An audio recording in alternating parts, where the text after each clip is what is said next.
Hello everyone, welcome to the Joking Dolphin Gaming Pod. I'm Mark and as always I'm joined by Matthew. Hello. And Nathan.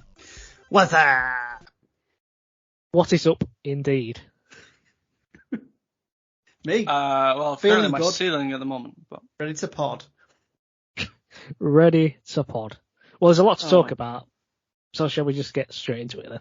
Yep, let's jump into it. Of course, it's been Gamescom. So in Cologne, isn't it? Germany. Yeah? And of course it kicked off, as always, with Gamescom Opening Night Live, with our man Jeff Keighley. He's back again. Yeah. He's- Jeff Keighley and friends. So there's quite a lot shown in it. It was like a 2-hour presentation, wasn't it? Yeah, about 2 hours Pretty and much. 4 minutes. Yeah. So a lot of stuff going on, but I don't think everything was particularly interesting. No.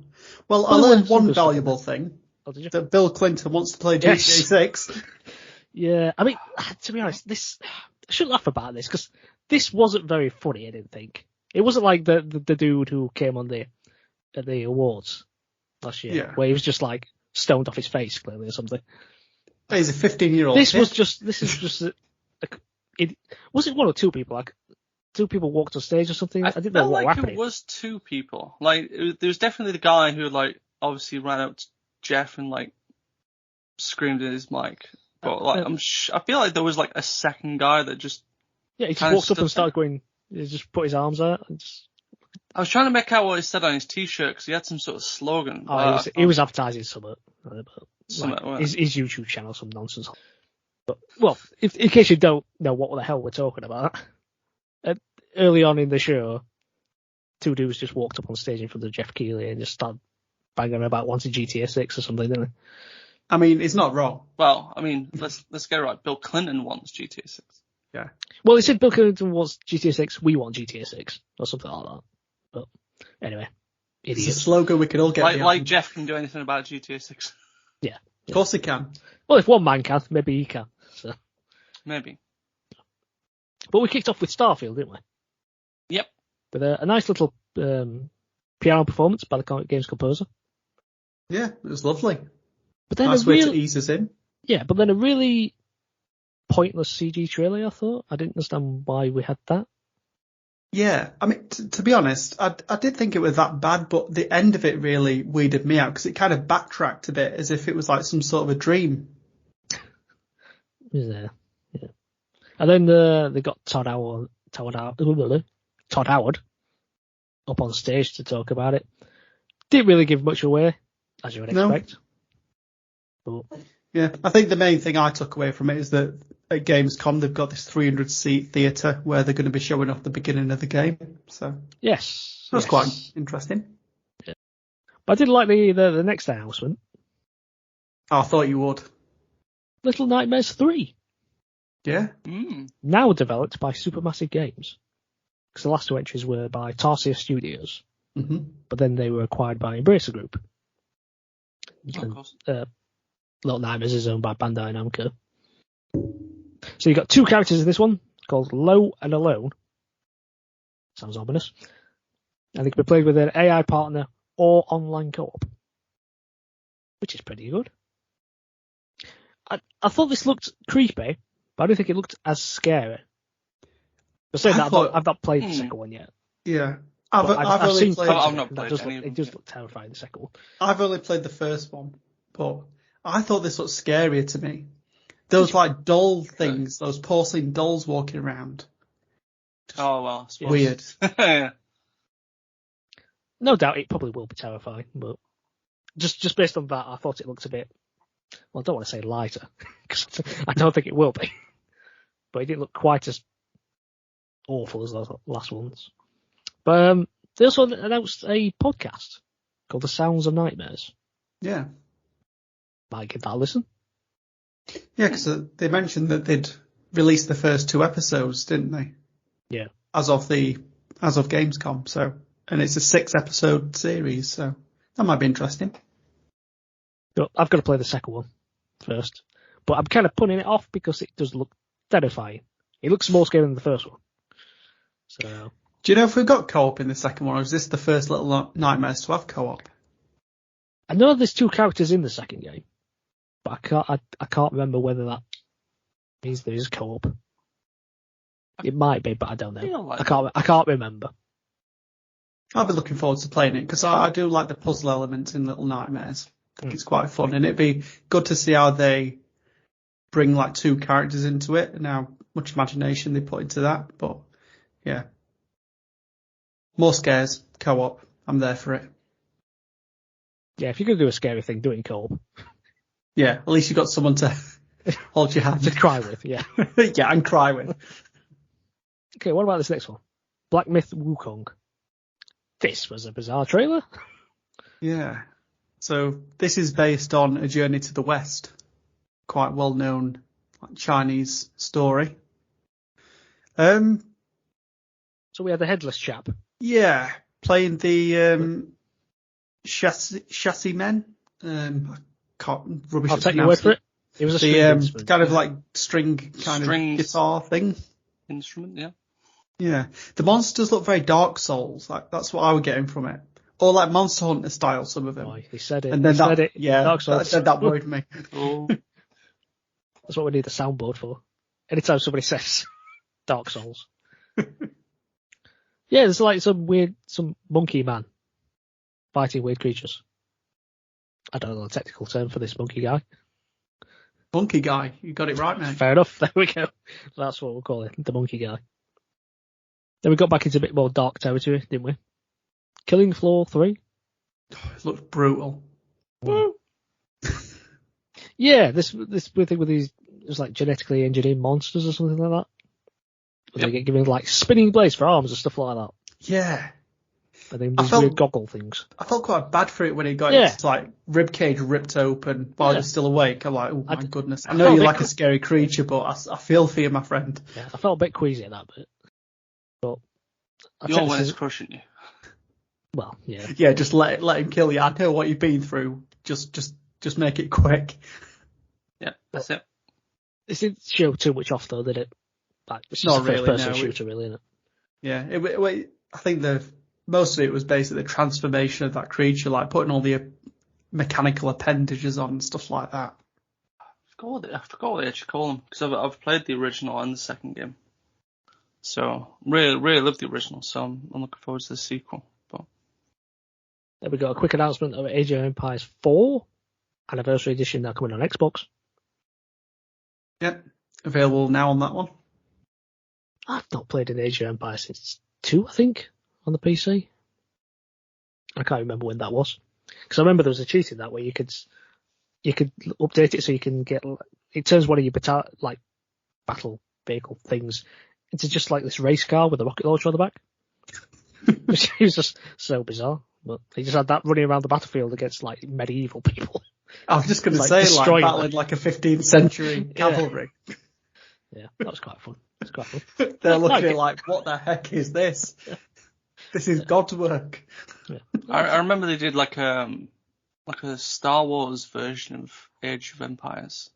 It was very quite similar, but you could play as like Trade Federation and I forgot what they call them before they become the Galactic Empire. One of the rebels, but like the Republic. Sorry, that's it. Yeah. So I had fun with it, but it's mental. I might have to get back on Age of Empires. Very good. I did enjoy them. This next bit, I don't know what to think about this. Because Zack Snyder turned up. Yeah. It seemed quite awkward, to be honest. Yeah. Awkward vibes from him. I mean, I know it's not really normally his forte. I think he's just overexcited about being at Gamescom. But, so he's releasing a new film. So it's a new IP called Rebel Moon. Mm-hmm. I couldn't really tell what it was actually about. I didn't look it up either. I mean, to be honest, it reminds me a little bit of the Chronicles of Riddick films. Okay. Not the worst thing. Like in that kind of like art style, and obviously it's the same person that did 300, and you definitely got them kind of vibes from it as well. So this is with Netflix. Yep. So part 1, called The Child of Fire, is going to be released on December the 22nd. We will receive it this year. Yeah. Well, yeah, I guess we will. And then part 2, The Scar Giver, will be released on April 19th next year. But it's going to become a game as well. This idea. Yeah, I've heard it's going to have its own game. So, whatever that is, I don't know. We'll have to see. Because there was nothing actually game related. Yeah. At this game. Well, that's probably the only relation to games they had, isn't it? I mean, you can see it just being a generic action-adventure game that probably loosely ties in with the series, but I suppose we'll see. This next one was nuts. I love the look of this. Crimson Desert. Now, I vaguely remember hearing the name a while ago. I kind of just fobbed it off. Just didn't sound interesting and appealing. So this, absolute madness. I mean, they had me when that cart got stolen. I was like, yes. It's trying to combine every game under the sun, isn't it? What we've got? We've got bits of Ghost of Tsushima in there. We've got bits of Assassin's Creed. We've got bits of GTA. We've got bits of Red Dead in there. Hey, we got fishing. It was mental. Probably had the witch in there somewhere. Yeah. Stroking cats. So we had horse riding. You could slide. Sheep. You could slide the horse. Yeah, you can drift. Yeah. You got bow and arrows, fishing, as you mentioned, pet the dogs, nab the sheep, pick up cats. A hot air balloon was in there somewhere. Yeah, there was hot air balloon just for laughs. Sacrifice horses. Oh, yeah. Oh my goodness, that Yeah, bit when he jumped off the cliff.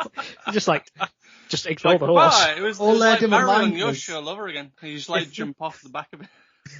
If we did that in Red Dead, for example, the horse just crumpling to the ground as you'd die as well in Red Dead if you went that high. But well, there's the wall climbing as well.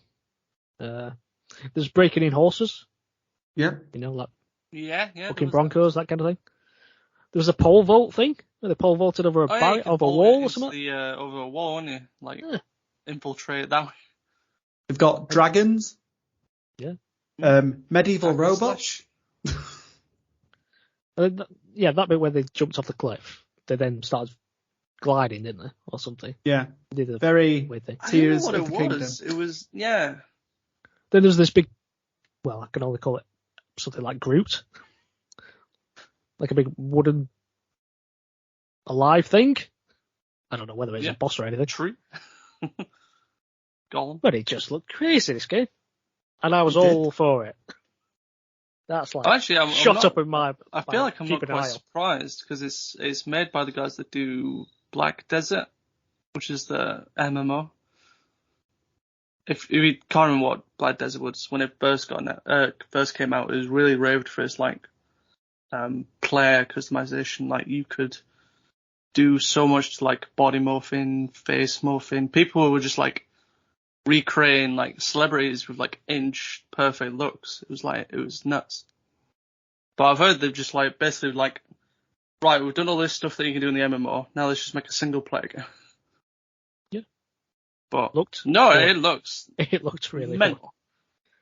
And then we got Payday 3. Yep. With Ice-T. Yeah. Ice-T introducing his own heist mission. I don't know how it relates to Ice-T. Just basically chaos ensued, didn't it? Pretty much, yeah. I can't wait to play it.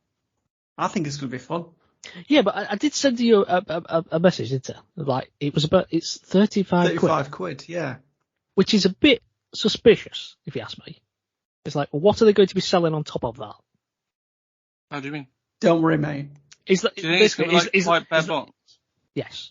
Oh, okay. And then they're going to be, adding extra heists for nominal fees. I think they're just going to sell it for 35 out of the goodness of the hearts. Everything's going to be free and you can look by playing the game and it's all going to be okay. I admire your optimism, but I feel it is misplaced. But anyway, then we moved on to Assassin's Creed Mirage, which we've seen 1,000 times now. There's not much more we can say about it, but it comes out October the 5th. Then Tekken 8. So a new mode called Arcade Quest. I couldn't really work out from this what that was, though. I know you created an avatar. Yeah. And then, what, do you play in an arcade? Is it a bit like the Street Fighter thing? It looked a bit like the That's Street what I was Fighter thinking, thing. yeah. Is it like the Battle Hub, but you just make your own, like... Avatar to traverse the anime battle. avatar? Yeah.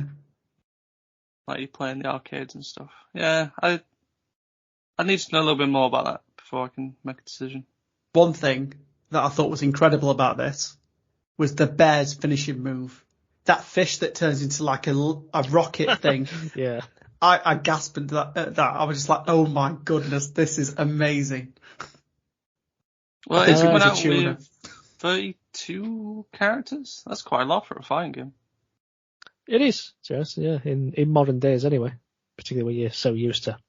Yeah, I think Street Fighter only came out about 18, something like that. Could be wrong. I think Tekken 7 was really cut down, wasn't it? Like the base Yeah. one. So it's Yeah, nice to see if we get them in the base game, then fabulous. Yeah. Every time you look on like a PlayStation sale, it's just buy this character back of Tekken 7. It goes on forever. To be fair, they did point out a lot of like guest characters, like somehow Negan from The Walking Dead is just showing up fighting against Final Fantasy bloke. I can't remember his name. Noctis, that's it. Like, alright, Final Fantasy and Walking Dead mixing together. Seems legit, yeah. I mean, it's like what Mortal Kombat are doing with these like extra characters, like Omni-Man and Homelander, and Yeah, I feel like Mortal Kombat was definitely the first, like, even back to the the reboot of the franchise. I think that was probably one of the first to have like a guest character in. I'm just trying to recall who they did have in that game now. well, they had Texas Chainsaw Massacre, dude. Yeah, they had Jason as well. No, well. that was in 10, wasn't it? Oh, was that in 10? Yeah, because they had No, that. you might be right. Yeah, that the alien xenomorph. Predator. And Predator. Yeah, Predator. There was someone else as well. Can't remember who. I get confused because X and 11 had quite a few guest characters. Because I know 11 had your Terminator, Rambo. Did you have RoboCop? He sounds like he'd be one. RoboCop was 11, I think. Yeah. He also had the Joker in. Anyway, we're going off topic here. Yeah. Yeah, we'll get on to Mortal Kombat. We'll get your turn.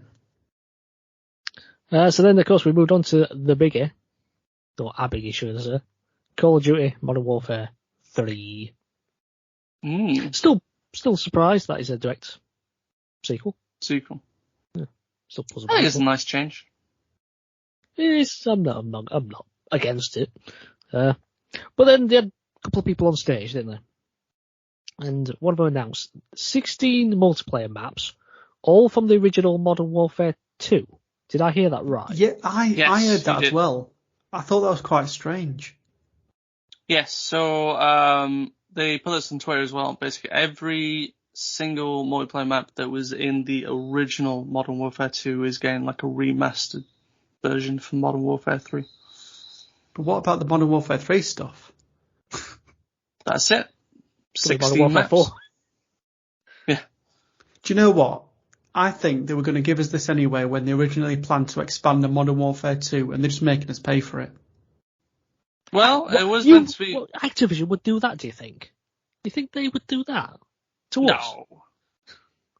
They're such a caring company. Yeah. You may be on What something makes there. it more a bit dubious is that the single-player mission they showed off is a location that you could find in the original Warzone, Verdansk. So they're just repurposing a Warzone map for the single-player campaign, maybe? What, you think Activision would do that? One thing that did seem pretty cool, though, you'll like this map. Open world zombies. What does that mean? We'll Open see, world zombies. because I would rather see it rather than hear it. Yeah. But it's set in the modern world, which makes it a little bit different from the other Well, variants. it's the first time that zombies is coming to Modern Warfare, even though they've also going to have to try and link the stories that's been going on the Treyarch side. I don't know how it's all going to mix up. The more that I've read about it, basically what they're attempting to do is mix Outbreak from Cold War and DMZ that's in Modern Warfare 2. So basically you're going to have like a zombies Warzone style map, where I'm going to assume you'll be doing objectives around it. It's not going to be PvP like DMZ. It's going to be purely PvE, where you're just fighting against the AI, which is probably just going to be zombies and maybe bosses, potentially. So I've also heard it's going to be 24 players with squads of 6. But without actually seeing it, I'm going to reserve judgment because I saw what happened in Vanguard. So. Okay, well, what do we think about what they actually showed? About the mission at the start. I thought it looked pretty cool. Yeah. This is the thing. It's just like, I'm not going to buy Call of Duty. I'm not going to buy it. And then they show off something like this. I was like, yeah, they show off a cool mission. Thing is, like, I'm going to get it. Most of the time, like, campaigns are quite good. Like, they do have like some like 1 or 2 really highlighted missions. Well, this is the thing for me, because I'm one of the few people who actually buy the Call of Duties for the campaign. Yeah. To me, the multiplayer is just an add-on, whereas I know most people buy it for that. Well, I like the whole package. Well, yeah, but you know what I mean. It's like most people would buy it for you get your 8 hours out of it. I get about 300. Yeah, that's the thing. You know, I want a solid campaign that lasts, I don't know, 10 hours or something. There you go. And they're always entertaining, I find. Yeah. What they are. It's just an expensive game for those for that every year. Well, they are bringing something new to the campaigns, aren't they? Yes, open combat missions. So these are like player directives, they said. Yes. So if I was probably understand it correctly, it could be quite similar to how some of Assassin's Creed missions go, where there's like, okay, here's like the main objective, but now here's some like side stuff that you could do that like, well, for Assassin's Creed at least it was like, it makes it more accurate to the history of what happened. But here it could be like, you've got side stuff that you can then sort of attempt to do however you want. So whether you want to go stealthy with your silencers that absolutely make no noise in the real world, or you can just go guns a-blazing and throw a C4 on a quad bike and just throw into a helicopter, you know, as you do. It's Call of Duty, you just gotta go in loud, aren't you? Pretty much. Yeah. Did like the look of it though.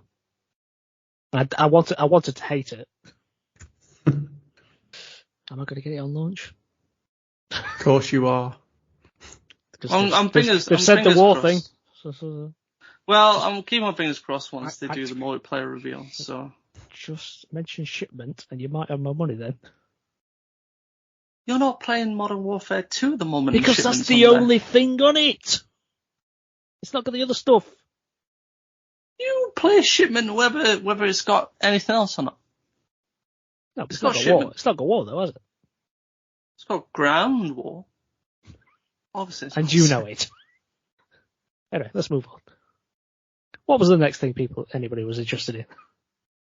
Immortals of Avium. We got to see a little bit more of that. Yeah, they're really piling out the advertising for this game recently, aren't they? But it came out the day of the show, didn't it? It did. It was surprised, so I couldn't remember it was actually coming out then. Oh no, I think it was planned. But... Okay. I liked that Gina Torres is doing voice acting for it. She's in Suits that I'm watching at the minute, so I'm like, yeah, that's Jessica Pearson right there. For any Suits fans out there. And it's using her face and everything as well within the game, which is cool. Yeah. And then we got onto the anime section. Anything of interest to you guys? I'll take that as a no. I mean, I'll try the new 2 when they come to PS5 eventually. Actually, no, they mentioned something about Honkai Star Rail coming out, but then it was very quick. It was literally like, it was on there for a few frames, and then it went. And I was like, oh, okay, what was the date again? What? I managed to freeze on those frames, and he said something about a technical test that was happening.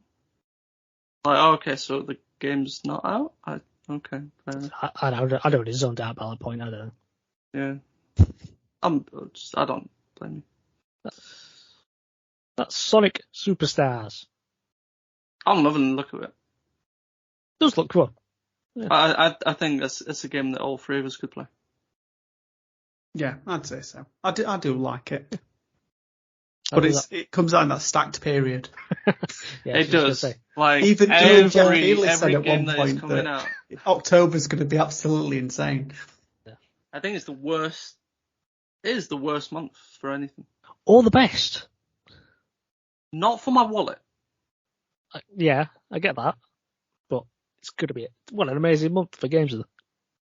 Yeah, well, unless they all come out in a buggy mess, but I guess that remains to be seen.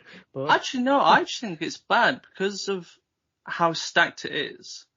There's going to be some high-profile games that are not going to be making the sales that they think they should. Possibly, but they all have themselves to blame then, they're not. Well, that's it. For then it's a bad month, isn't it? No, but it's good for us. But that's it. Well, it's competition, and the cream rises to the top, so... Christmas is going to be amazing. All the games. That's it. What's the highest profile game in October? Highest profile game we talked about? What now? Call of Duty? No, that you can think of. Call of Duty. Whatever. In October, did you say? I mean, this October was Spider-Man, isn't it? Spider-Man 2. Spider-Man, yeah. Spider-Man. I think that's it. It's like, right, get out of Spider-Man's way. Pretty much. We've been waiting that long for it as well. It's not like these games that they'll be fantastic, but we've not been waiting for them. It's good to have them, but Spider-Man's just different gravy, isn't it? Unless it's buggy. It's not going to be. It's going to be perfect. Of course it's buggy. Anyway. And I thought my jokes were bad. Actually, it's an arachnid, not an insect. All right, don't get technical. Jesus Christ, I just move on. Sonic Superstars comes out October the 17th. Yes. Stacked. Yes. And then they announced a DLC for Sonic Frontiers. Yay! Give me more reasons to play that game. This made me want to play it. It's still wrapped up on the shelf because I got it as a birthday gift. This is called The Final Horizon. Sounds ominous. As it should do. We got a cool cinematic though. Sonic going supersonic. I was going to say Super Saiyan for a second then. I know there's parallels, but technically it does. So. Yeah. Yeah, but he taps into that like Gohan power. He goes supersonic too. Did he have lightning? No, he has like the corruption thing. The red and black like energy that was coming off him. Oh, did you not notice? Oh well, if you're not playing, then you won't know. Didn't notice that. Never mind. But it looks cool. New story, new playable characters, and it's a free update, which is nice. Yeah, we like free. So that's coming out on the 28th of September. Yep. So really another game to add to the stacked period if we're... it's coming out towards the tail end. So that's not going to affect the wallet. Good. Unless you've not bought Sonic Frontiers yet. And this encourages you to then buy it. And we got another looter shooter, The Final Descendant. Loot shooters. Yeah. Yep. Open beta from the 19th to the 25th of September if you want to give it a go. Look flashy enough. And then Under the Waves. I'm quite intrigued by this one. So it's like an underwater diving drama. Now, I don't know, was Stan, this guy, a researcher? Or was he working for like an oil company? I couldn't quite hone in on what he was actually doing. I think he might be a researcher. I think it was. Looking for something. And then he has a domestic with his wife. Yeah. But I think it gets drawn into a mystery happening under the sea, which I think might involve an oil company or something. But that remains to be seen, obviously. But yeah, not too long until this one comes out. Oh, Yep. Well, actually, it'll be out as of this podcast releasing 29th of August. 28th of August, Yes. is it not? Yeah. Well, it'll be out there or thereabouts when this pod comes up. Pretty much. And then a game that I completely forgot about, Fort Solis. Yeah, I really like the look of this when we saw it, but yeah, it just went off the radar and I forgot about it, and now it's here. Yeah, it just dropped. Oh, it's out now. Yeah. So this is one with Troy Baker, Roger Clark, and Julia Brown. Yeah. And Roger Clark was sporting a fantastic hat, I've got to say. Oh yeah, definitely. That was cool. But I was intrigued by what he said. He said like it was an independent game made by 10 people. Yeah, over a 2 year period. Yeah, with no delays. Part of me thinks is it going to be a short game then? It might be like a short narrative experience. Yeah, I mean, but that's okay though. Oh yeah, I'm not. I had a look on Steam and I think it was only about £22-23, but it is getting mixed reviews right now, so I might wait for that to go on sale. And then Roger Clark, I don't know why, but he started talking about Troy Baker's butthole. And I don't know why. They were trying to be funny, but it just did not land. It didn't work, did it? I don't know what was going on there. But yeah, that was to say, it dropped on PS5 and Steam. So is it not on Xbox? Because I'm sure they only said PS5 and Steam. I might be wrong. Have a look. You might be right on that. All right. Yeah, so it's out for PS5, Windows and Mac. It's using Unreal Engine 5. So that's probably why they managed to knock it together so quickly. Because that tech demo with like The Matrix was insane. I don't think I've played a game with Unreal Engine 5 yet. Interesting. Wait, isn't Fortnite already moved on to that? Might do, but I doubt Fortnite's really pushing the limits of what the engine can do. Might be surprised. Anyway, she'll call that out. Yes, it went nowhere. So then we had Expeditions, a Mudrunner game. Yeah. Never played a Mudrunner game. Oh. What were your thoughts? You think it's nice? Good? Looks interesting enough. I mean, if it's anything like Mudrunner, so basically Mudrunner is essentially just kind of you do, I suppose, there's kind of missions and stuff throughout this kind of forested area, and Mudrunner's got like a good reputation for kind of mud-based physics and the driving and stuff, and like how realistic it is. And then they did like a sequel, which was the Snow Runner, I think it was as well. So similar to Mud One, but in the snow and stuff. So, yeah, if it's anything like those games, could be quite interesting. It was co-op as well. In the other games, I don't know if it is in this one. Could be. But quite interesting, because with all the use of the equipment and you having to work together to get to a certain location. Yeah. And then we got the Crew Motorfest. Now, do you want to say this, Nathan, or shall I? What, the Forza Horizon rip-off? Exactly, yes. This is just Forza Horizon, surely, isn't it? That's what it looks like it. I mean, we're getting a free trial available with 5 hours of gameplay, so I guess we could find out for free if it is or not. Yes, we could. But yeah, suspicious. But it's coming out on Xbox as well. So, I don't know. There we go, see. Yeah. But this next one. I know you're itching to talk about this one, Mark. Go on. Yeah. Cyberpunk 2077 Phantom Liberty DLC. So this was interesting because they were talking about the changes they were going to make. Yeah. To the game. Yeah.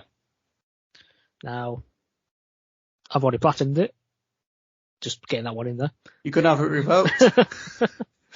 Yes, it's going to be curious how it's going to feel now when I go back to playing it. So they've said there's going to be powerful new weapons. They said a bunch, but I can't remember the names of them. They've redesigned the cyberware. So there was I don't even notice, there's like a gauge on the left, with like a red zone at the top. Presumably, if you add too many, it's going to have like an adverse effect on you. They redesigned the perk system, and now they've got something called a relic skill tree. New vehicles. We've got vehicle combat. There was like sort of vehicle combat in the original game, but it was kind of like stuck in certain missions. Yeah, it was like scripted. Very rarely. Yeah, like scripted moments. So it's nice to have that. It's a nice proper vehicle combat. And you can do, there's like a tinge of Watch Dogs in this, where you can like use your cyberware to like control cars. You know, like in Watch Dogs, you could like turn the car 90 degrees to the left, so you can crash it. Yeah. So you can sort of do that Okay, kind of. Makes sense. Now, one of the big things that they've included that it needed doing is the revamped police. Because the police are awful in the main game. They just appear from nowhere. You just get destroyed. It was so monumentally terrible, the police system in the game. And there was no logic behind like evading them or anything like that. But it's crap. So I don't really know what they've actually changed, but it's got to be better. It can't be any worse. Well, we'll have to find out on the 26th like of September. They might have integrated like a GTA style. Yeah, that's what I'm hoping for. Because the thing with the base game is that you could never just go on a killing spree. I know that sounds psychotic. Psychotic. But it's, it's video game. This is the sort of stuff we're supposed to be allowed to do. But if you went psycho, you just get annihilated by these random turrets that just appear on the street, every street corner. It was really bizarre. It's just like, are they still going to exist? Or is it going to be like exclusive this police system? But I don't know. Remains to be seen. So, regardless of whether you're getting the Phantom Liberty DLC, this is going to be update 2.0. That's going to affect the base game as well. So that's good. Big changes. Yeah. One thing I just want to highlight. I love ragdoll physics, and being able to throw an enemy into somebody else. That was fantastic. Yeah. But I'm looking forward to playing that. Not too long now. Stacked, as we know. September 26th. So there was the Green Studio of the Year award that just popped in randomly in between all this. And companies could put themselves forward for this award. So there was 3 companies. There was Frontier, Ubisoft, or Ubisoft, however you want to pronounce it, and Xbox that put themselves forward for this Green Studio award. And Xbox ended up winning, and Phil Spencer came out to accept his award, and then he buggered off. Could have said something. They did say something. Just thank you for the team. Everything that they've done to make the planet a better place. But I think it was all undermined by the fact that people entered themselves into it. Yeah. We should have just entered ourselves into it. I don't know, that's it. Could have got an invite to Gamescom. Yeah. I just thought that was a bit random. Surely they just should award it to the most green company. Yeah, like somebody independent looks into the companies, he shortlists it, and then comes up with a winner. Yeah. Guess it's nice, sort of. Yeah.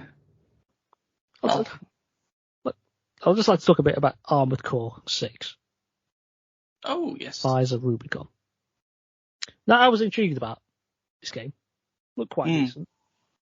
Because I remember when I was younger, I used to have a demo of one of them. I have no idea which one. I think it was on the PS1, so it might be the first one. I don't know. And I kind of enjoyed it, but never played any of the proper games. And then I saw this, I thought, ooh, that looks pretty good. But then it's like, From Software. Like, and then, but I thought, okay. And then they announced, it's not like the Soulsborne game. And then it released, was it yesterday or it released in the last couple of days, didn't it? Yeah. Yeah, Friday, I believe it was. Lies. It does play like Soulsborne games. I don't care what anybody says. It's got no difficulty settings. You've got these big boss battles, which are difficult. A lot of people have even had trouble getting past the first boss. Got to get good, haven't they? That's it. Well, apparently so. So my interest just got wiped when I read all that. Even though it looks nice. Like, if they had difficulty settings and they just made a normal game, I would have been into that. Shame. Real shame. But it's been received very well for the people who like that kind of thing. So I can't grumble. But I'm just a bit disappointed that I can't play it. Well, we can't all play difficult games, can we? Nope, we can't. That's why we have easy modes. Yep. Right, well. And again, another new trailer for Mortal Kombat 1. Which they seem to be dropping quite frequently. Like, I'm sure like a week goes by. It's the final push now, isn't it? Yeah. There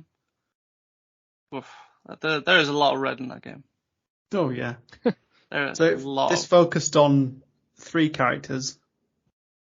General Shao, or Sho, or whatever you want to call him. Sindel, and my boy, Raiden. He was looking a bit too skinny for my liking.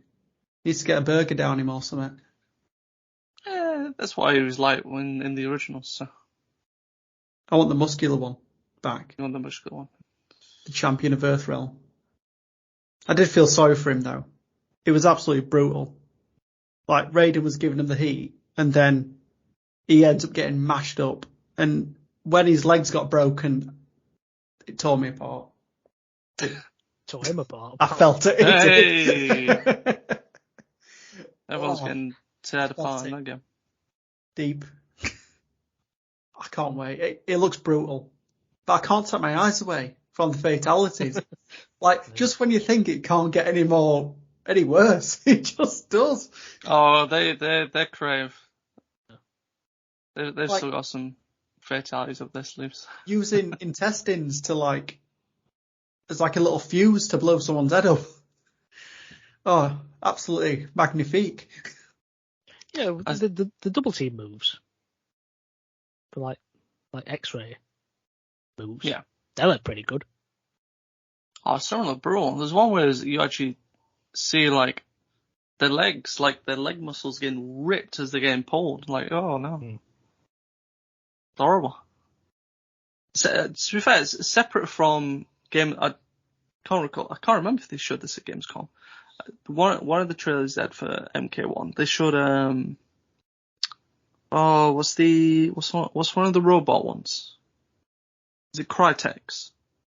I think Crytek. I'm not quite sure. He's got like a fatality where he just dumps a lot of these grenade bombs around his opponent, and then he just zooms out to in space, and you just see the Earth just getting absolutely obliterated. So that's not a fatality. That's just genocide. Yeah, that's just destruction of a planet. Yeah. But apparently it's a callback to an old fatality they had in one of the older Mortal Kombat. So that was nice. Nice. Yeah, it's nice. Nice callbacks when the Earth gets blown up. Yeah. Good times. Yeah.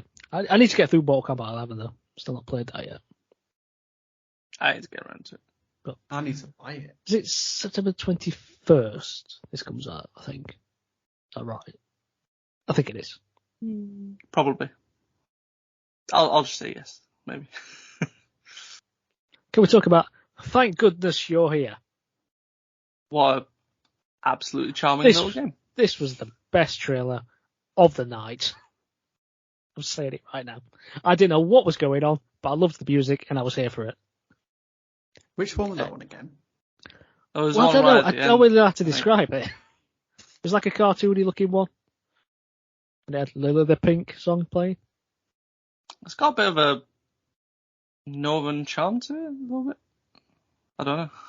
I'll best describe it. Yeah, it looks odd, but in that lovely oddness type of way. I'm going to keep my eye on that one. And then we finished off with another game that we seem to be seeing quite a lot of. Alan Wake 2. That man Sam Lake seems to be getting around a bit.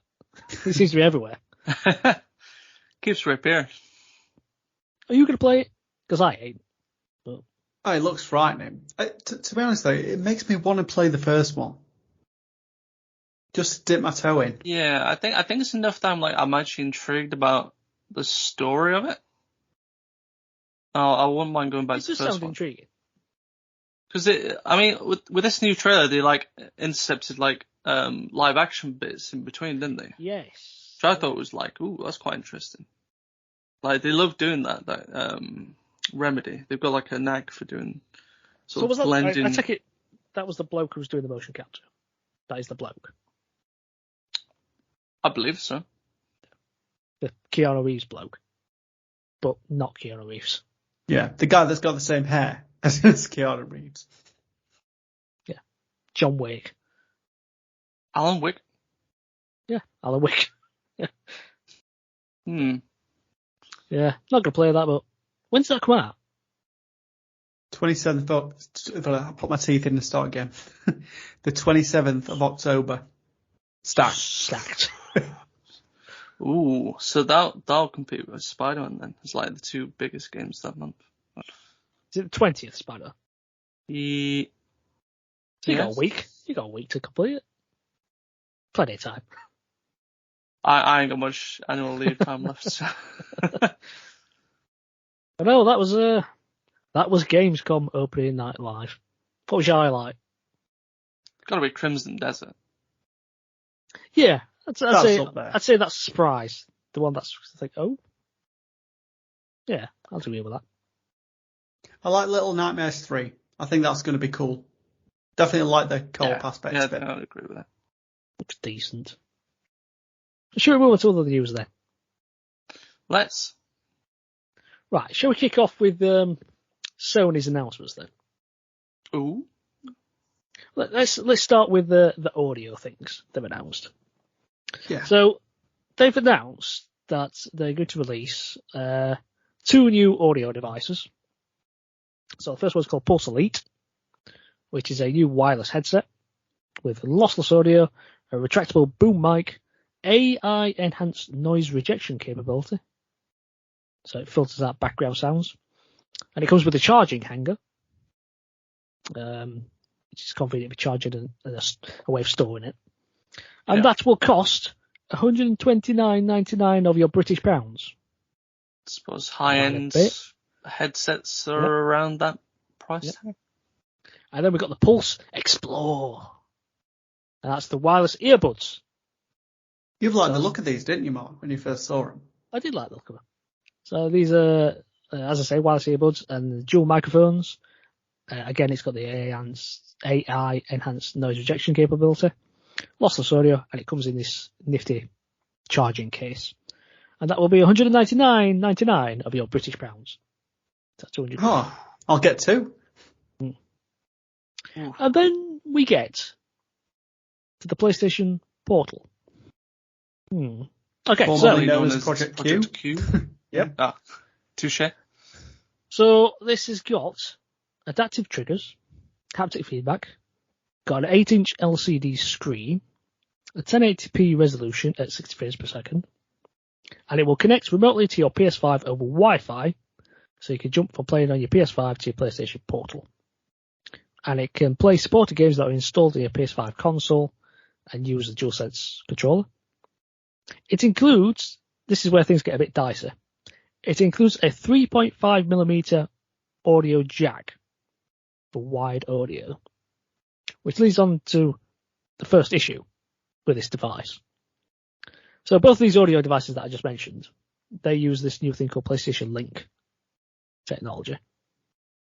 And the PlayStation Portal does not have Bluetooth connectivity. So in order to have wireless audio, you must purchase one of these 2 devices. That's a bit very shifty, isn't it? Anti-consumer. It's like the M2 cards on the PS Vita all over again. Yeah, so it's not 200 quid. It's 350 to 400 quid. Really, isn't it? And then the real kicker for this device, games that are streamed through PlayStation Plus Premium's cloud streaming service are not supported. What? What? Why? This is baffling. They'd have taken the opportunity to try and upsell you to that level of PS Plus. But no. That's staggering.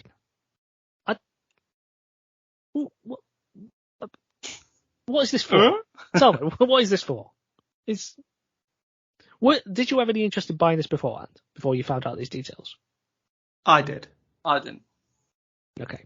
Do you still have any interest in buying it? I do. Of course you do. Of course you do. Of course you do. But is your excitement lessened by that? A bit, No. yes. Yeah, no. It is, because it's weird though, isn't it? If I get to a point where I do decide to upgrade my package to get the extra games that you get with the higher levels of PS Plus, then I'm going to be disappointed that I can't lay in bed and play them on my PlayStation. What's it called again? PlayStation Plus. Portal. Yeah. I wanted to call it PlayStation PSP. Well, it is called the PSP, technically, isn't it? Yeah. But, yeah, I won't be able to play them on my PlayStation Portable in bed. surely that was like the selling point of this. Wouldn't you think? I mean, if they were smart, they'd say, right, you got your PlayStation Portable, you get 3 months free of the next level so that you can stream games to it and get you ingrained into the ecosystem. And that, along with what you said about the connectivity of the earbuds and things, that's just, it is ridiculous. Yeah. So, well, I didn't say, but the device itself is £200. Yeah. Yeah.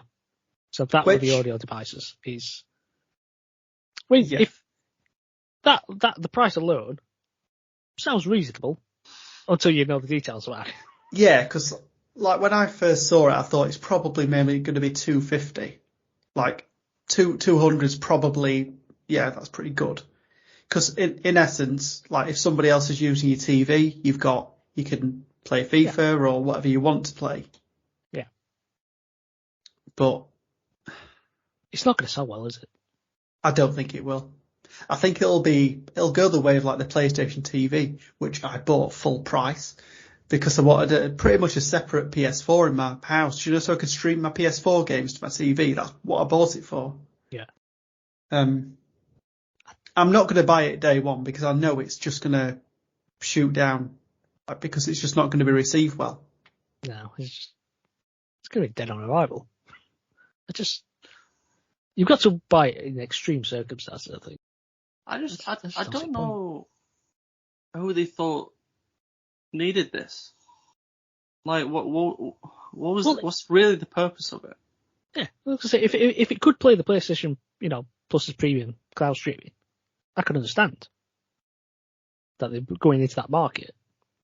But not doing that is staggering. Well, there's no reason for it now. For people like me that, obviously I've got my PS Plus games that I download and I can probably play them on it. But I have to go and change my disc if I want to play one of my main games that I'm playing. And I'm not going to want to do that each time. Like, if you're someone like, if you're like not a digital person and you've not been getting like the Plus games at all, then you've effectively got like a controller that's got a built-in screen for playing nothing.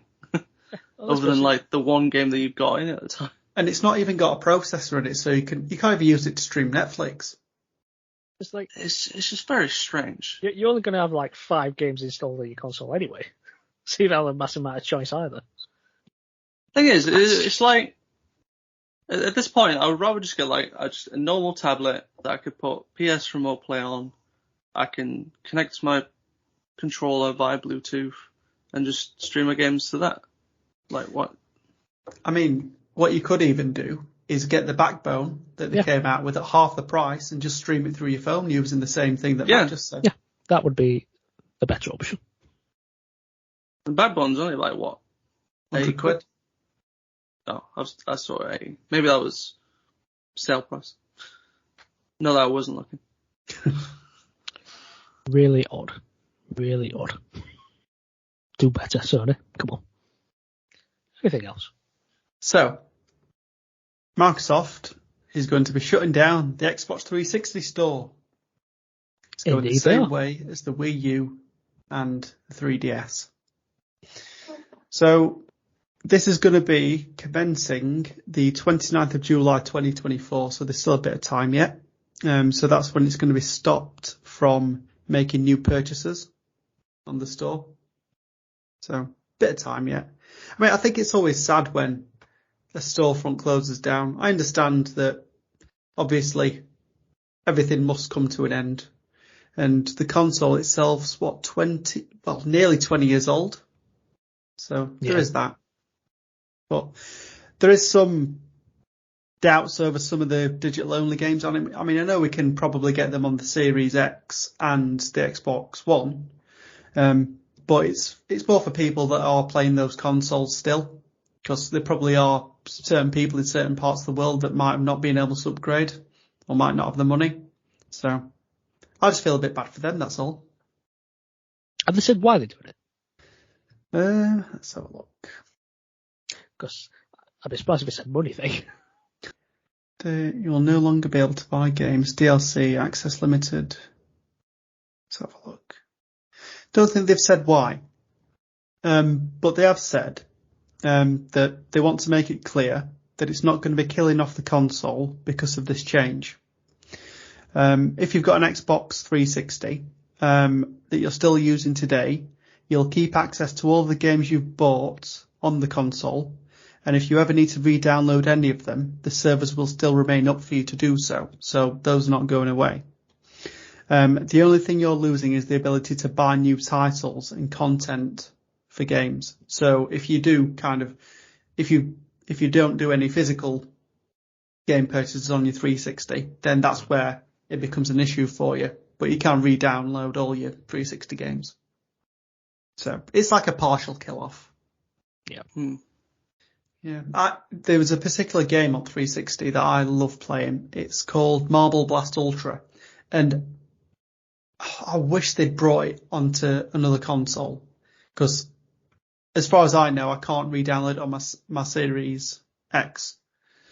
But yeah, that's a game that I always wanted it to be like a physical game, so I could buy the physical version and always have it. But I always have to go back to my 360 if I want to play that game. Well, Dave, you know what you need to do? Send a strongly worded email to Phil Spencer. Yeah, definitely. Mm-hmm. Get it done, mate. I'll write a letter. Yep, that's it. Shall we stick with Microsoft? Yeah. So, we all know the big hoo-ha about the Activision Blizzard deal and all that.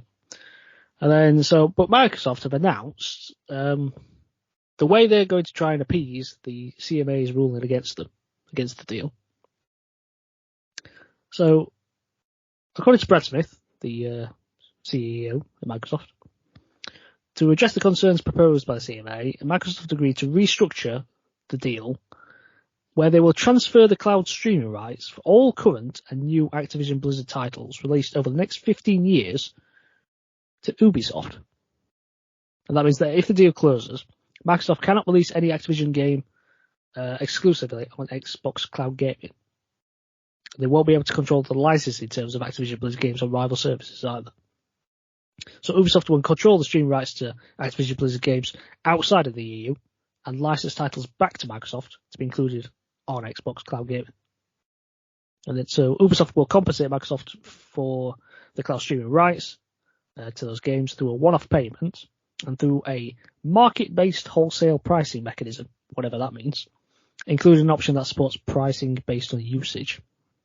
And this will give the Ubisoft the opportunity to offer Activision Blizzard's games to cloud gaming services running on non-Windows operating systems. Now, I don't know whether the CMA ever actually agreed to this, but it's an interesting development. Ubisoft. Yeah. I think it's good for them and their storefront. It Definitely. is. Yeah. Yeah, but I don't really trust. But you could maybe see them becoming an Xbox puppet company, and then maybe Xbox buys Ubisoft now. Yeah, well, that's it. Yeah. And then they've got what they want anyway. Because once they've got a foothold, and the CMA bequeaths to him, then it's done. That's it. Give it an inch, they'll take a mile. That's what'll happen. Yeah. I mean, I can appreciate the shrewd long-term thinking, though. Yeah. I mean, I guess we'll see if that suits the CMA. I don't know when the final ruling is. I think Is sometime it towards the end of October? Yeah. Stacked. There you go. Do you have some sad news? Oh, do we have about a particular retirement? Oh, well done, mate. I didn't know you were that old. Yeah. Yeah, it's the great beard, isn't it? Gives it away. So, just say the iconic voice actor of Mario, Charles Martinet, is retiring from performing the character in video games. Is it just video games? I assume he's retiring from all forms. Yeah, it's all forms of recording the voice. Yeah. Yeah. So, shall I read the statement that Nintendo put out? Yeah, so this put, Charles Martinet has been the original voice of Mario in Nintendo games for a long time, as far back as Super Mario 64. Charles is now moving into the brand new role of Mario Ambassador. With this transition, he will be stepping back from recording character voices for our games, but he will continue to travel the world, sharing the joy of Mario and interacting with you all.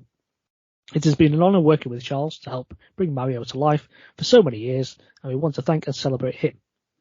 Please keep an eye out for a special video message from Shigeru Miyamoto and Charles himself, which we will post at a future date.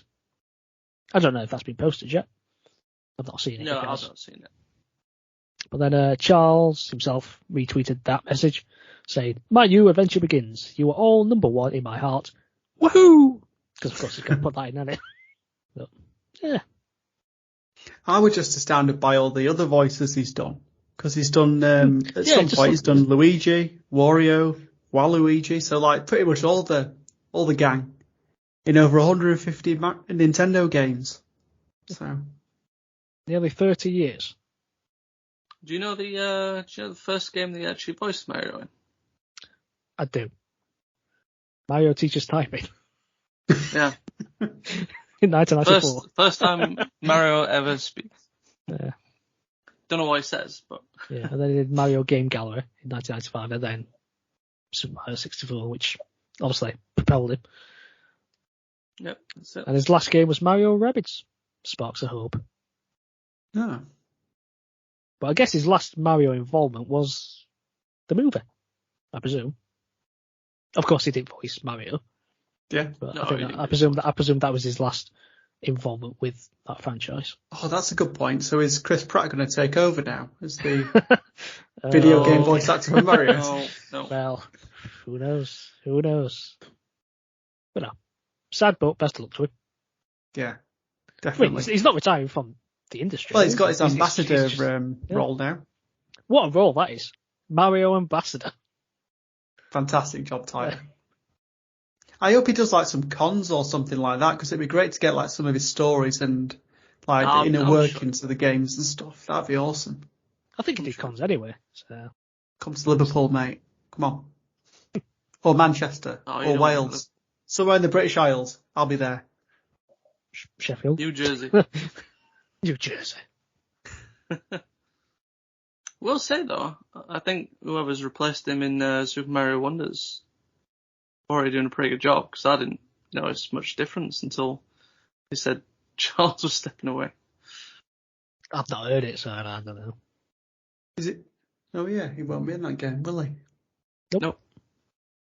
Unless he starts doing Stan Lee cameos. He just keeps popping into every game. Just one of the Yahoos or something is him, and then you've got to find out which one. I think he did quite a good impression there. It was probably crap, but I thought it was good. Shall we finish off with a new console announcement? Ooh. So in partnership with Plaion, I don't know if I'm pronouncing that. It's PLAION. Atari have announced the Atari 2600 Plus. Interesting. So it's a replica of the classic Woody console that is 80% size of the original. And it contains, of course, the Atari 2600 Plus console, a CX40 Plus joystick, so the classic design that you know and love. It runs on HDMI, so it comes with an HDMI cable. It's got a USB-C power cable, and it comes with a cartridge of 10 games. And those 10 games are Adventure, Combat, Dodge 'em, Haunted House, Maze Craze, Missile Command, Real Sports Volleyball, Surround, Video Pinball, and Yar's Revenge. Where's E.T.? Now, you might think that's not a massive selection of games, to be quite honest. It's not really. 10's a bit lame, if you ask me. But it can play all your original Atari 2600 cartridges. Really? And your Atari 7800 as well. Oh, not my 5200 card. Well, saying that, those cartridges were different. Yeah, the 7800 and 2600 were pretty much the same. Well, so I don't know if all can, but there is a compatibility list that you can get on the website. But nice. The vast majority can be played.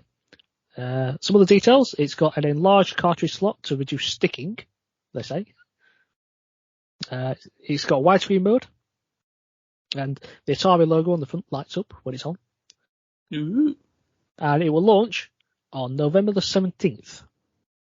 Priced at £100. That's not too bad at all. That's not bad. Like, do you know people just looking for that hit of 80s nostalgia? Yeah. Well, the thing is, if you've still got your old cartridges, like I have. Me too, yeah. Cracking. I don't know, I'm not that old. Fair enough. But some other things as well. It's not just that. So it's like an infomercial. Yeah. But wait, there's more. Yeah, there's more. But if you want to play any two-player games, though, you will need to buy a second joystick. And they are available for £20. It's reasonable. I can't argue at any of this. It's not terrible. But that's not all. There are plans to have launch titles with it that you can buy separately. So you can get Berserk Enhanced Edition. I used to enjoy Berserk when I was younger. And then there's Mr. Run and Jump. And those are both available for £25 each. Not quite sure about that. New 2600 cartridges. Oh, it's going to be great. Yeah. But that's not all. You're spoiling us, Mark. You're spoiling us. They're also releasing the CX30 paddle controllers. Oh, love them. Playing well, you could use them to play Pong, Breakout. That were a good one for them. Well, it comes with a 4-in-1 multiplayer cartridge, which includes Breakout, yes, Canyon Bomber, Night Driver, and Video Olympics, and that will cost £30. So is that one final thing? Oh, go on. So you get the 4 games and the paddle controllers. Yeah. And one final thing is that the new joystick, the new joystick and paddle controllers will work with your original Atari 2600 or 7800. I think it will, because I thought it was going to take Type C. So it must have like 2 separate connectors then. Yeah, but I can't remember what the connector was called. But it just because it used the same one as the Mega Drive, because you can actually use a Mega Drive controller with an Atari 2600 if you wanted to. Yeah. But I don't know what the connector's called either. But yeah, well, that's pretty cool. Agreed. I can't wait for that. Did you say what it was at? Oh yeah, October. November the 17th. November the 17th. Get that on the Christmas wish list. That's it. It's already there. Yeah. I guess that's it for the news. Shall we move on to what we're currently playing? Let's do it. Yeah. Shall I kick us off? Go on then, Mark. Go on then. Do the honours. Okay, so I went on a bit of a little hiatus with my playing of Fallout New Vegas. Not surprised. When we last spoke, I was playing the Dead Money DLC. Oh, yes. Which I have now completed. Which I have to say, not really a fan of that. I I didn't particularly like it. What did you not enjoy? I just thought it was very dark, gloomy. I thought the map level design was pretty naff. Felt the story pretty uninteresting. I just soldiered through it because I just wanted to get out of there. To be honest. I've been playing the Honey Stars DLC. Yeah, that one. Yeah, that one. I'm liking this one a bit better. So this you join so at the start of it you join a group of there's like 4 or 5 people. Yeah. And they're gonna go travelling through this area called the Zyle, which is like a canyon, basically. And so you join them, you go in, and then they all just get annihilated by a group called the White Legs. So you're just there. Have they got white legs? You know, I didn't check. Oh, that's true. Yes, they might do. But then you just end up meeting these other tribes in the middle of this canyon. And I'm just enjoying this. I like it's a bit more outdoorsy, you know, rather than this gloomy thing that this Dead Bunny DLC was. I'm enjoying this, but I think I'm about halfway through it. We'll see how that goes. But I'm enjoying it so far. It's good. And there's another game where I stopped playing this because I got stuck on it. And it's the Black Flag. No, not that one. No, it was actually Rollerdrome. Oh, you really liked that as well. I do really like Rollerdrome, but I did get stuck on it, so I kind of stopped playing it because there's not a whole lot of levels on it. There's about 10 levels, I want to say. Might be wrong, something around that anyway. But I got to the 3rd from the last level, and I got stuck on it. And no matter how many times I tried it, I just could not do it, and so I ended up just stopping playing it. I have jumped on the game every now and again and played like the earlier levels, just to have a bit of fun with it. But it's progressed through the campaign. I just couldn't do it, and then finally I managed to do it at last. Like, yeah, great. Even though I still had 2 more levels to go. It's like it's only going to get worse. But then, funnily enough, the level afterwards I completed on my 2nd go. So I seem to have much harder time with the one before that. But then I was playing the final level, and then you know how it plays, don't you? So you roller skated around an arena. You've got to take out all these people, and there's like mechs that appear as well. You've got snipers. You've got people with bats and all this other stuff. And it's chaotic. All these people trying to kill you in this arena. You've just got to take them all out whilst performing tricks on your roller skates. And I took everyone out. And I'm just waiting for the victory sign to appear. And then it said, proceed to the next stage. Like, oh no, it's a 2-parter. So I have to go down a tunnel into this next arena. And then a big, massive spider tank thing lands. It's like Matt's worst nightmare. It doesn't actually look like a spider. It's just a big mech thing with big legs. And it just annihilates me. Like, well, I'll just stop there. But I only tried it once, to be fair. But I did well in the first bit, and I think I can do it. I think I was unlucky, but I'm getting closer to finishing it at last. But the thing is, if you complete the campaign, it opens up another mode called Out for Blood, I think it's called. Oh. I don't quite know what it is, but I need to complete the campaign first to get it. And so we'll see. We'll see about that. But the final thing I'm going to talk about is a game that I've been anticipating since I first heard about it, and I finally got around to playing it, and that's Power Wash Simulator. Oh, nice. Hey. So I started playing this with my brother, and as the name is, well, the name's pretty self-explanatory, but I'll explain it anyway. So here you are, the owner of a power wash cleaning service, and dirty grime are your enemy, and the power washer is your weapon. And for those people familiar with like games like House Flipper, you'll pretty much be at home with a game like this. So the first order of business was, of course, to clean the company van. Because how could we call ourselves professional cleaners if we went around in a filthy heap? And basically, you go around doing various jobs where you go and clean like utter filth from various homes, recreation grounds, vehicles, and other places. And for every item you clean, you get a bit of money. And obviously the idea is to 100% each one to get the big bucks. Yeah. And then basically each level has like a checklist of all the bits to clean in the area. Mm-hmm. And some places have like these really complex structures. It's like I remember playing it was like a children's play park thing, and it's got this tower structure, which is just such a pain in the backside. Oh, it took me a while to get that bit clean. It's like each individual panel needs cleaning, and all these 3 towers. You've got to find some way to jump between the roofs to clean them all, and absolute nightmare. But it's a satisfying game, though, isn't it? Oh, absolutely.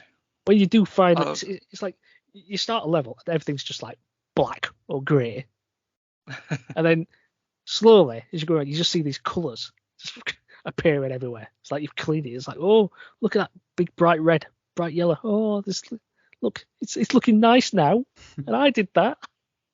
But, yeah, it's fun. But there's also you get nozzles, so you can change the size of the streams on your power wash. So obviously the narrower, the more powerful it is, but obviously the less area you're covering. Mm-hmm. And there's a shop, a nice little shop where you can buy new power washers. So as you rank up, you can purchase like better power washers that make cleaning easier, obviously. Mm-hmm. You've got various equipment, so you can buy other nozzles, like these ones that they twirl round. So I love those. Yeah. I mean, they're nice for getting into little nooks and crannies, isn't it? Aren't they? Mm. So it's like it's the smallest nozzle, but then it just spins around. And then, but you've got cleaning liquids, which I find a bit pointless. I don't think there's any purpose of buying. Yeah, I've not used them as of yet. They're meant to make like certain dirts like easier to clean off. Yeah, but I think I'd rather just like narrow the nozzle, just do it that way. Yeah. Seems like a bit of waste of money. Every time I've used it, it's never made any difference to these cleaning liquid things. And then, of course, you've just got the, things like clothing and things like that. So you can buy different coloured gloves and the colour of your overalls and things like that. Yep. And then you get modifications for your power washer as well. So basically, it's like skins for your washer. Bit pointless. I mean, the only thing is worth buying is a new power washer and the long extensions. Yes, they definitely came in handy. Have you done the fire station yet? No. It's on my one. It came up on the list of to dos, but I didn't pick that one. But, right. Yeah, it's that one takes a while. I'll say that. And that requires the long nozzle, do you think? Definitely, yes. Right. I'll be sure to purchase that because I've just bought the heavy duty power washer, which I think is the third one.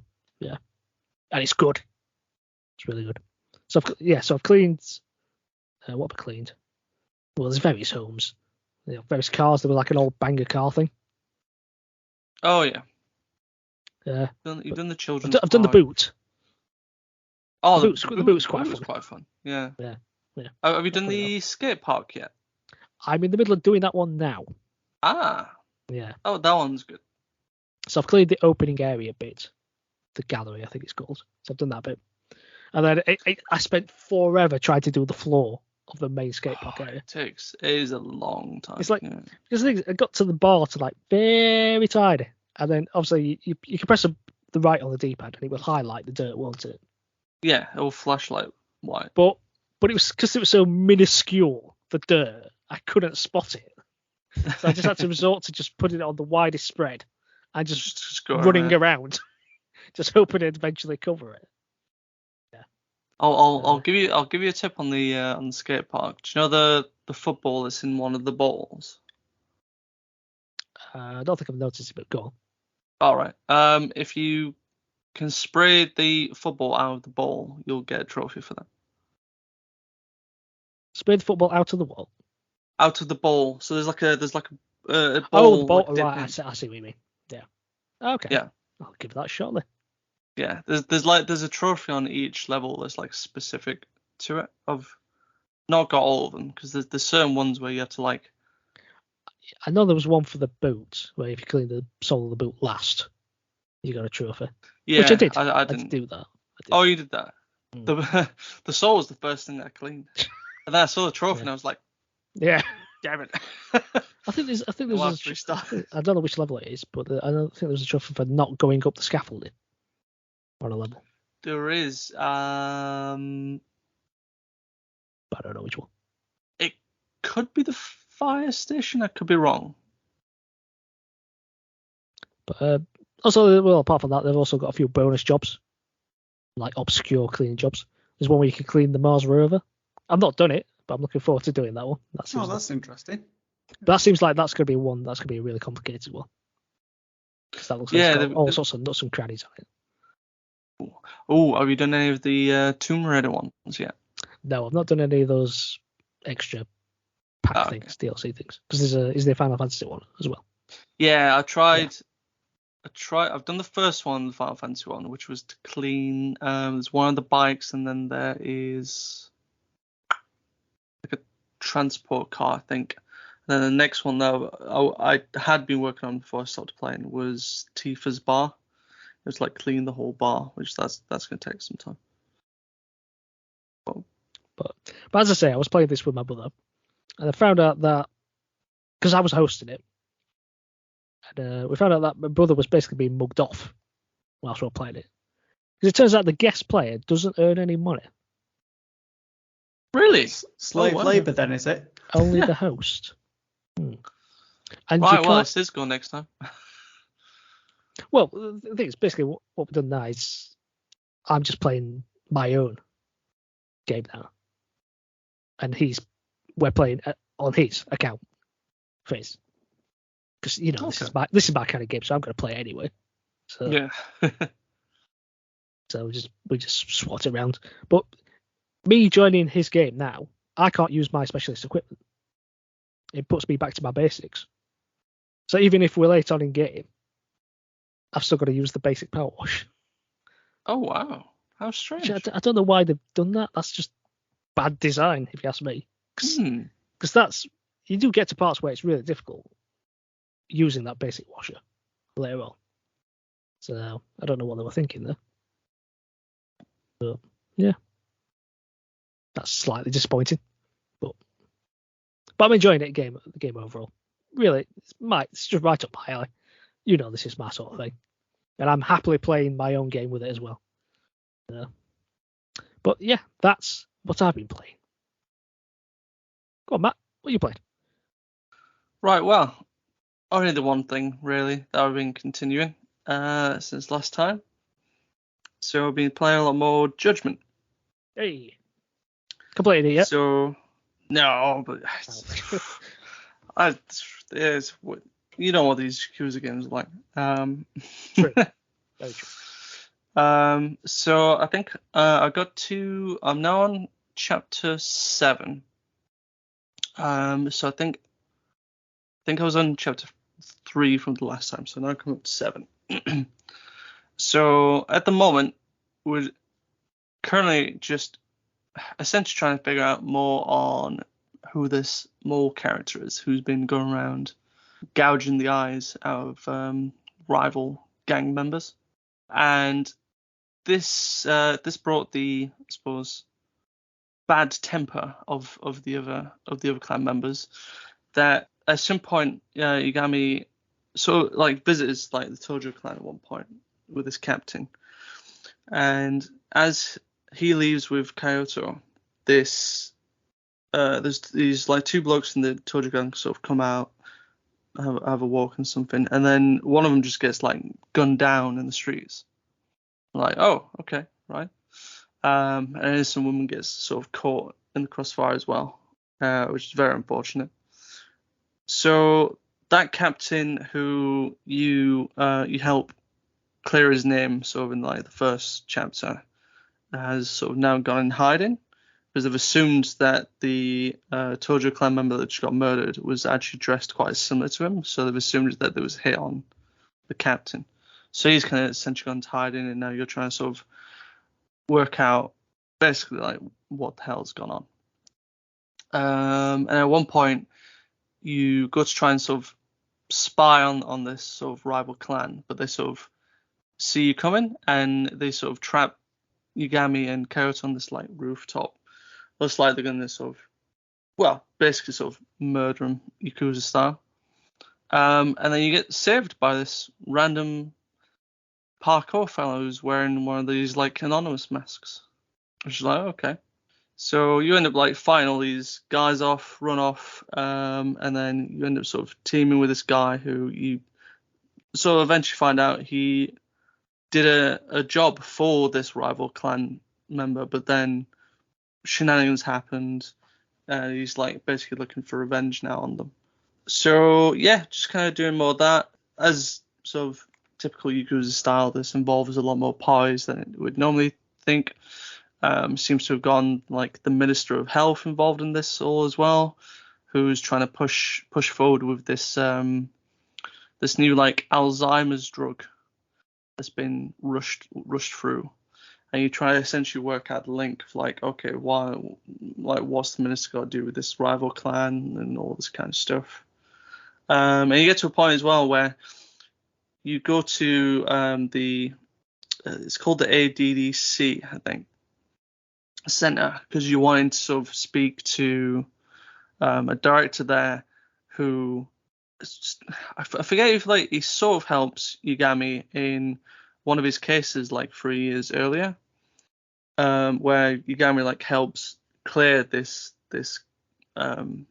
worker in the office of murder of this like elderly person that's in the hospital. Unfortunately, then like a month later, the guy that he helps acquit ends up murdering his girlfriend, who also worked at the hospital. So I was like, oh, that's great. And you actually play sort of like a flashback mission of like essentially kind of how you got all the evidence and stuff to sort of help clear this guy's name, basically, and how that all then ties into sort of the present, where this director's just like, oh, I know you, aren't you the guy who quit a murderer? And it's like, yes, shut up. I don't talk about that anymore. So I'm just going through that at the moment, just trying to work out all the mysteries of Kamurocho.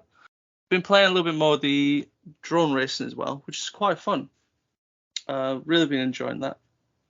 I think it's a good little mini game that I kind of hope they keep in future installments. I don't know if they do or not, but I'll have to sort of look into that in that one. But I've also unlocked a new mini game that I started playing, which is called Paradise VR. So what you do in this is essentially like you play in like a virtual Kamurocho, and it plays like a board game, like if you've ever played like Mario Party. You've got so many dice roll, you roll dice, you go forward on steps, and depending on what steps you land on, you can get certain things happen. So at the moment, there's been stuff like there's like gift spaces where like a random person gives you a gift that's worth like X amount of yen, which you can sort of collect by the end of the game. You can land on plus or minus dice spaces, so you can sort of gain dice or lose dice. Or you can also land on these like battle spaces where, depending on like the star rating of the battle, you'll get like a certain condition that you have to sort of complete while you're fighting enemies. So at the moment, like I've run stuff like I have to use like dual swords. I've got to only use like the crane fight style, or I've got to do certain things within like a time limit. Like generally, it could just be defeat all the enemies within like a 1 minute 30-second time limit, and that's been fun. And there's other spaces as well. I think there's what they call like an event one, where you have to do you can either like pick a lock, or you've got to use like a wire to sort of move like dials on like a safe sort of thing. And you can get like money and stuff out of that. So that's been quite interesting. Got to a point where I've unlocked the medium course, because like a short course which is standard, and there was a challenge version, and there was like a standard version of the medium one, and I got like loads of money out of that. I got out like almost 500,000 yen out of it. So I was like, ooh, I'm like raking in money now. So I can like buy all the meals that I want out of these restaurants that I go to fill up on health. So that's been fun. And then I unlocked this like, what would you call it? Like a fundraising app where like I can choose to fund into like certain things that I can unlock. I have to like put money into it, but like as you're playing, money slowly kind of builds up into each sort of project anyway. So there's certain stuff that unlocks, like you can get like a QR code book that shows you all the QR codes that you can scan around Kamurocho for these like they supposedly like unlock like the best accessory or thing for your drone, like an engine or rose or stuff like that. Like I've already gone all the way around Kamurocho already. It took me a good like half an hour just try and find must be about 35 QR codes already, and I've still not unlocked anything yet.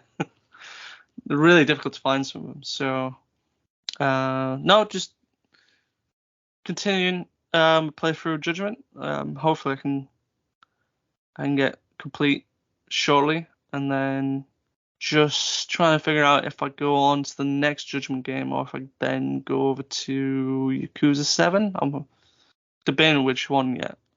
I might go over to 7 just to sort of give myself a little bit of a break of the beat 'em up style and see what this like turn base is like for Yakuza. Oh, see if like I like it or not. Yeah. Oh, I'm sure you'll like it. I probably will. Bond's an awesome character as well. He's really funny. I probably will. I'm sure it'll be fun. I'm nervous about it. You don't like turn-based stuff, do you? There's a couple of things that I've liked turn-based, but in general, no. I'm not a big fan. But I do love Yakuza, so it might be alright. I mean, if Nathan can get through it, he's not a particular fan of turn-based stuff, so. Yeah, it's not normally my thing. To be honest, that in Like a Dragon, there are a couple of points where you do need to grind, and that annoyed me. So I did need to pay for my upgrades because I weren't grinding like that. Don't be a Nathan. But as we all know, I like the admin, so. Yeah.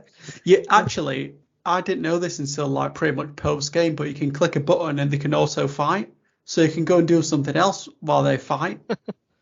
And I was just there meticulously putting my like battle tactics together when I didn't even need to do that. So, you live and learn.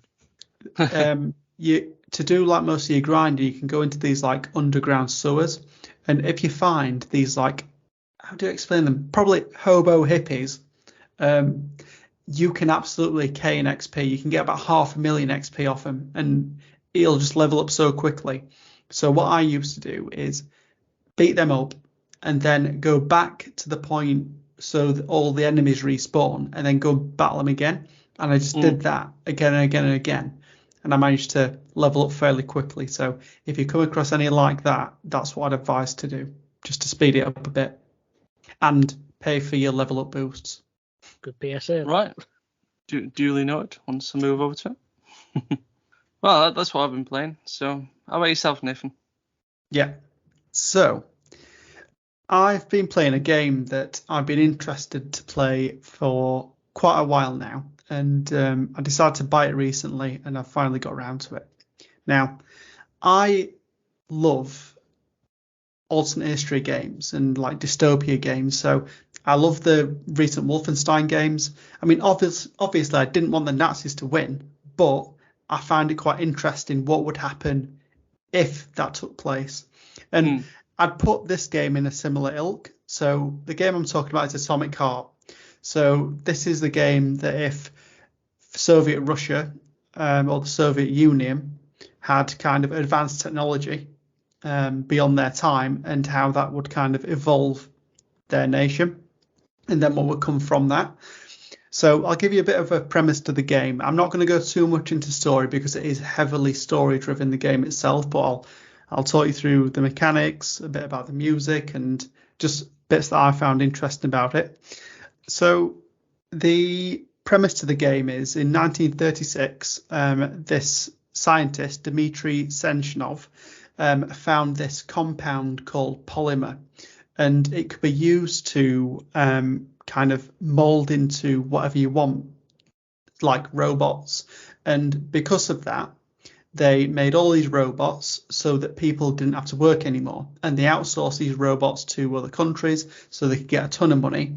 And by the time World War II was happening, in Atomic Hearts universe, the Soviet Union pretty much single-handedly won the war by 1942.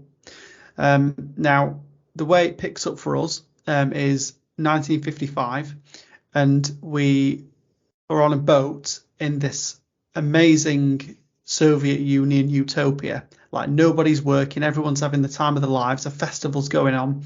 There's robots everywhere, drones, and I mean, and it absolutely looks stunning. Like, the world itself, that's the first thing you'll find. It runs on Unreal Engine 4, but there's just so much colour, and the Art Deco architecture that's spliced in as well with like the more futuristic style that they're going for. It's just a really compelling world to be part of, and that's the first thing you'll notice. Now, early on, it's not very gameplay heavy, it's very dialogue heavy because it's trying to introduce you to the world and what's happening. Now, as you come into the game, there's a festival, and Dimitri is kind of launching their new like neural link. So right now they've got something called Collective, and it's kind of a bit like what Elon's trying to do, you know, with like his neural link, in connecting humans to the internet, basically.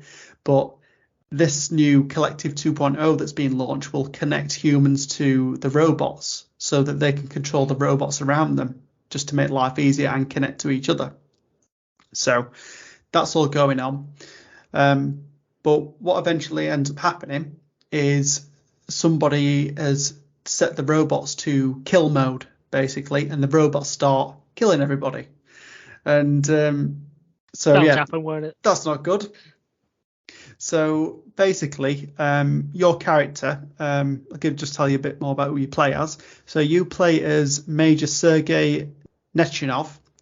So he was like a war hero in World War II, and he gets called P3. That's kind of like his code name. So gets called P3, and he also has like an AI glove called Charles. So the AI glove talks to you.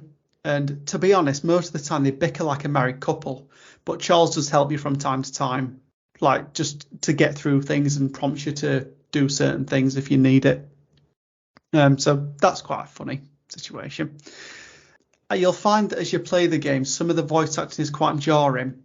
Now, that's because apparently you're supposed to play the game in Russian, but there are certain points in the game where dialogue's going on in the middle of a really massive fight and you can't keep up with like what's going on, so I had to just switch it to English. I was like, I'm not doing this.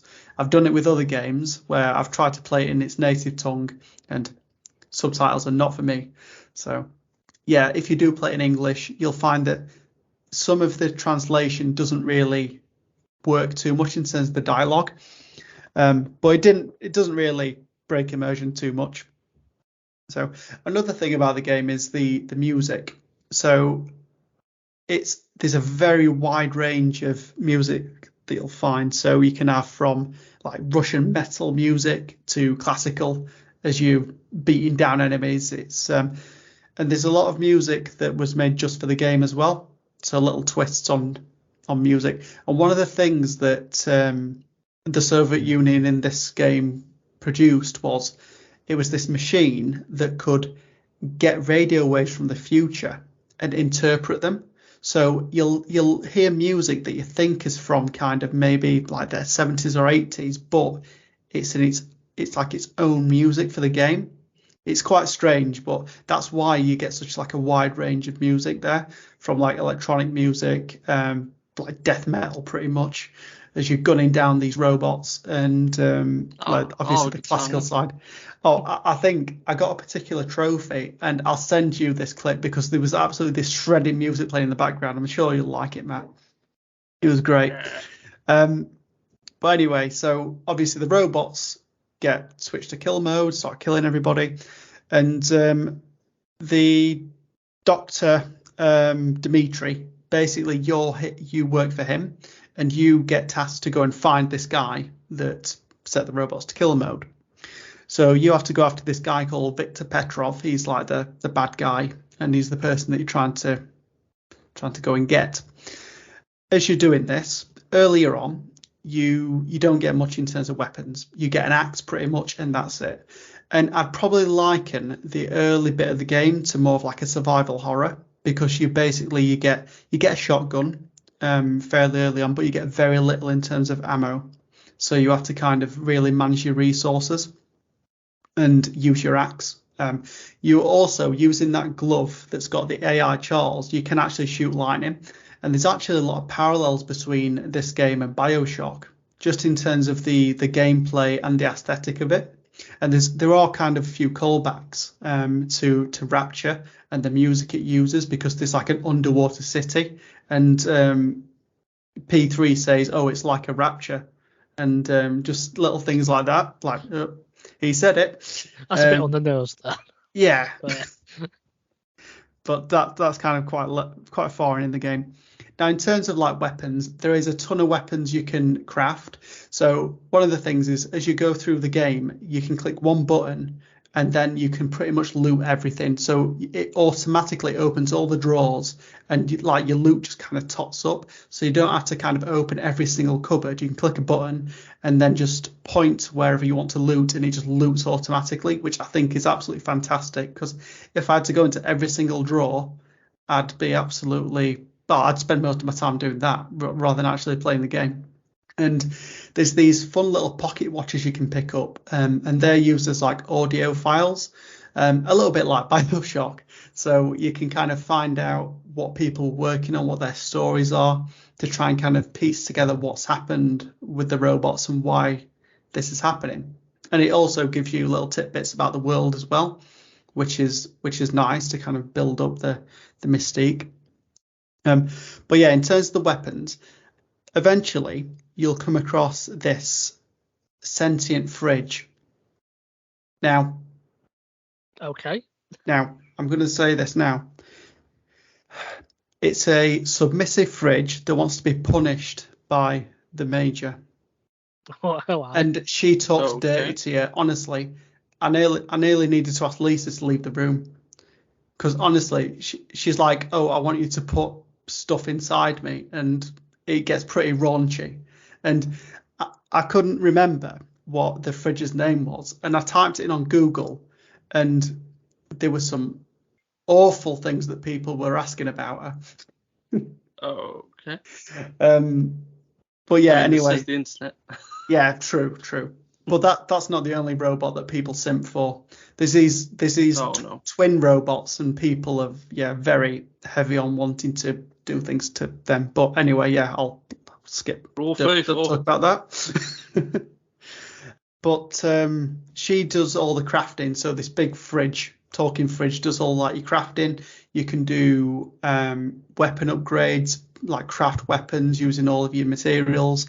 What else can you do? You can craft grenades, health, which you'll need a lot of at some points, because you can like inject health into you if you need it, because there's some absolutely insane enemies. Now the enemies, the earlier on, the ones that you'll find are pretty much just like humanoid robots, white, and they've all got mustaches for some reason. They all look the same. And they kind of just run towards you and try to just beat the hell out of you. Melee, they'll just punch you to death. And there were a few times where I got kind of stuck in like the rocks or walls, and I could not move, and I've just got these robots around me just hitting me. And I'm like, there's nothing I can do. I'm just there trying to shoot my lightning and like use my weapons. And it's like, this is no use. I'm done. So that was a bit annoying. So a couple of glitches there. So there's those robots. There's some smaller robots with like buzzsaws on them, and they could like just cut you down. There's cameras, so if these cameras spot you, then they'll call other robots and like these flying robots in to come and kind of shoot you down or laser beam you and stuff. So there's like a whole host of robots you need to be careful of. So you can either stealth those bits and try and get around the cameras, or you can shoot the cameras down if you can spot them. There are a few puzzle elements to the game. So if you want to unlock certain doors, what you sometimes need to do is, for example, you go away and look for like pieces of paper on the floor, and they'll have these little like puzzle code things on that you need to kind of match to the door codes. So there's stuff like that as well. So it's not just like fighting for your life and shooting. Eventually, as you get to the post game, well, I won't say post game. Eventually, as you get to the end of the game, it does become a lot less about survival and more, I can just kick the hell out of all these robots now, because you'll have leveled up all of your powers, because your glove can not only do lightning, it can do like ice moves, telekinesis eventually. So there's like a ton of stuff you can do. And this game also has multiple endings. So there's a good ending and a bad ending, and apparently I got the bad ending. So, but I got the best boss fight, so I'll take that, even though I got the bad ending. But yeah, because there are some RPG elements there, and you can decide what you say to people as well as you're going through, to try and get like the information that you need.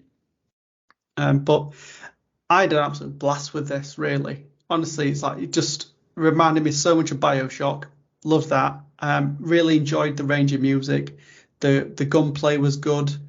The world was enveloping, and yeah, I just thought it was fantastic. I mean, I think it took me about 14 hours to complete, which is not too long. The end of the story had me scratching my head, and I was watching like loads of YouTube videos after, like, why did this happen and what did that end bit really mean?